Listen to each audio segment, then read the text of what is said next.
Hey, what's up, y'all? So this is gonna be a completely and totally different video. I've had other people in my videos, but I've never had anybody completely and totally star in the whole video.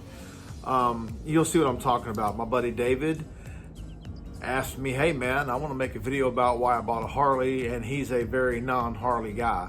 So I said, sure man, and he sent me the video and I edited it, and I'll be the first one to tell you I don't agree with everything that David says, especially some of the things he says about the Gold Wing. I'll tell you at the end of the video what I disagree with him about. But I know where David's coming from, and I wanted to show that, number one, I'm not anti-Harley or anti-any brand. I think it's great that he found a brand that he likes. This video pretty much stars David, and if you're my friend, I usually humor my friends way too much. So, but David's a good guy. Rode a motorcycle club together, and I just wanted you to hear his opinions of why he bought the bike he bought, what brought him to it. And I think it's good knowledge for people who are on the fence about what brand of bike they should buy. You listen to somebody who's ridden several different brands just recently and why he made the decision he made. I think that he really said some good things in this video. So check out what David had to say, and I'll see you at the end. Hello, my name's David. My buddy Smitty said that he'd post this video if I made it. Because he thought it was interesting and might be of interest to some of you. So the video is about why I bought a bike I swore I'd never ever buy. A Harley Davidson 2022 Road Glide Special. But how I got to the Harley, it's kind of a long and winding road with a lot of other bikes involved.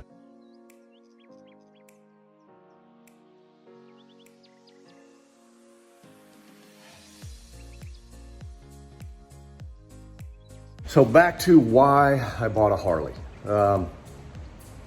when I said I never would. So why wouldn't I buy a Harley is the big reason people are asking. Why did I swear I'd never do it? Well, because they're unreliable, they're leaking oil, you're spending a lot of money on a bike that you can't trust, not dependable, things like that. So I did some research, and what I found was that a lot of times is a carryover from their days when they were owned by AMF, who didn't give a shit about quality, and that they've made some tremendous upgrades in quality over the years. So, but before all of that, let's start my process here. I had a 2021 Indian Challenger. Loved the bike for a lot of reasons. It had a lot of torque, had a lot of power, get on the throttle, it would go. I found it very comfortable to ride. Suspension straight from the stock for me was awesome. Didn't need any adjustment, didn't need to add any aftermarket suspension, anything like that. However, had clutch go out in less than 7,000 miles with normal riding. The first time it ever saw red line was when the clutch actually slipped and it shot up into the red line. Normal riding, not hot dogging it, not being abusive to it. Next clutch, put in an aftermarket clutch, actually, a Barnett clutch. Still immediately started slipping and went bad. Third clutch, back into factory, started slipping immediately, no matter what they did to adjust it. I also had some nagging little lights coming on, and I said, you know what? I didn't buy a 2021 bike to have problems. So I went ahead and traded it in. I got a 2021 Gold Wing, the non-tour.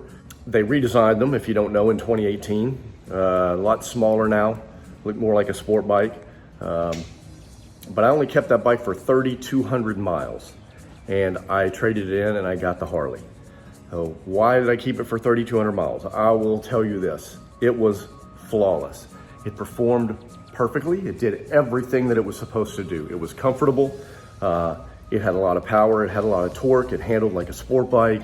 One of the most comfortable riding bikes I ever had. The problem was that it felt like I was driving a sedan. It felt like I was driving a car instead of riding a motorcycle, and it was just some things missing. For those of you who may be interested in the Gold Wing, and I know Smitty loves his Gold Wing, and rightly so, I will tell you this, I found no flaws in that bike whatsoever.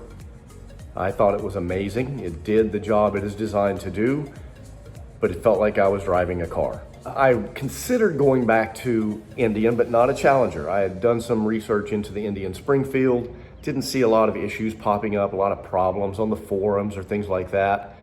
So I contacted my local Indian dealer to let them know that I was interested in buying a Springfield. I wanted to buy a Springfield. And for over a week, I tried to get them to take my money for a deposit. Every day they would message me, hey, we'll call you tomorrow to get that deposit, because I had to get a deposit to get the bike on order. They said it would take 2 to 4 weeks to get the bike. Yeah, they want to do it.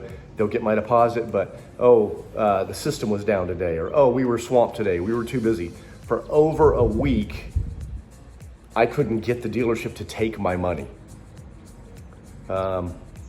So a friend of mine suggested I really look into Harleys, because I've been riding since I was 15 and I have ridden and owned all kinds of bikes, never a Harley. So I started looking into them, went to the Harley dealership.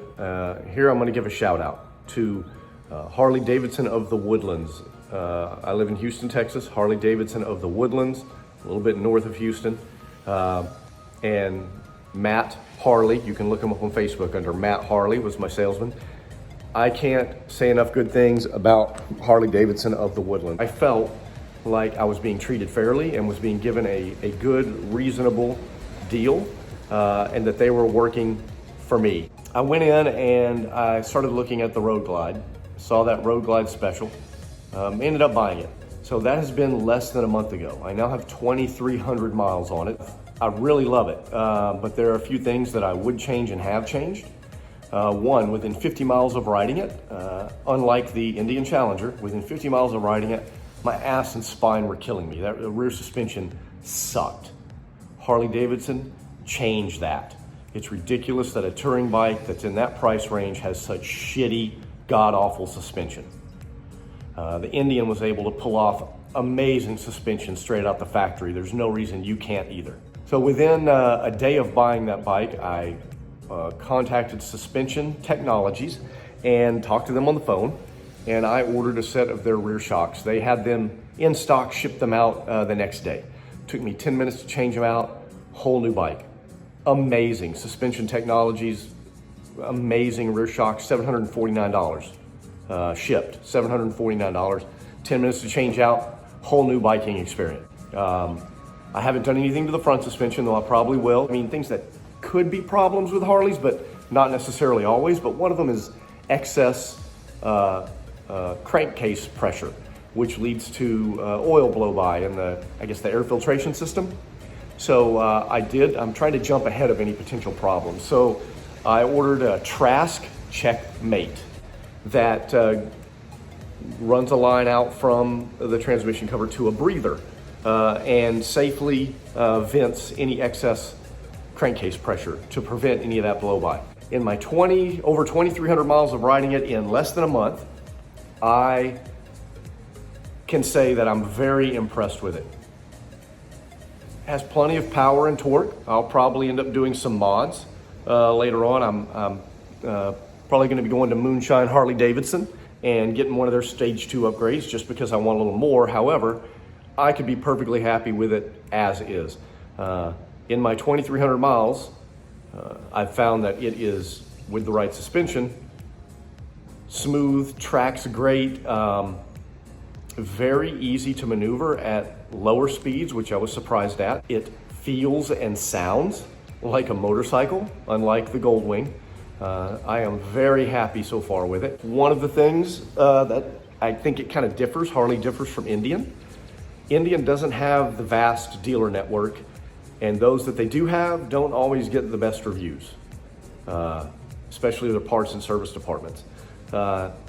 So I like having the vast dealer network that is Harley Davidson that they've developed. And so far, assuming that this bike stays reliable, it's going to be one of my favorite motorcycle purchases. I really, really like it. It feels good, it looks good, it rides really well, and I look forward to owning it for a long time. But that is why I bought a Harley, which I swore I'd never buy. I was very anti-Harley just from hearing so many stories. And I think I was short-sighted in that.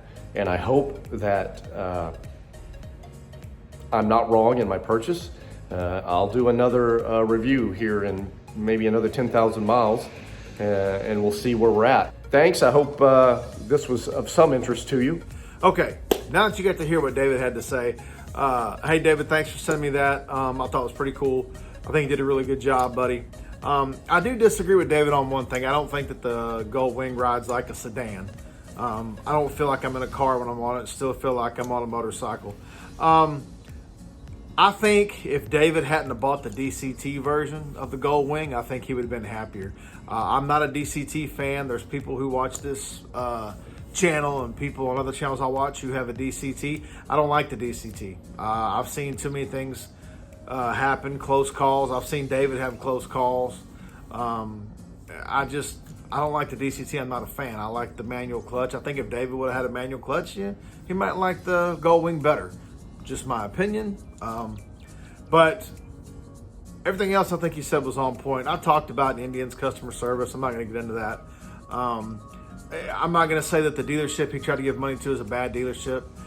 They have their issues, but I think they're trying to correct those issues from what I've heard. I think the Challengers have some mechanical issues, certain ones, that they need to fix. Not say they're not good bikes, they really are.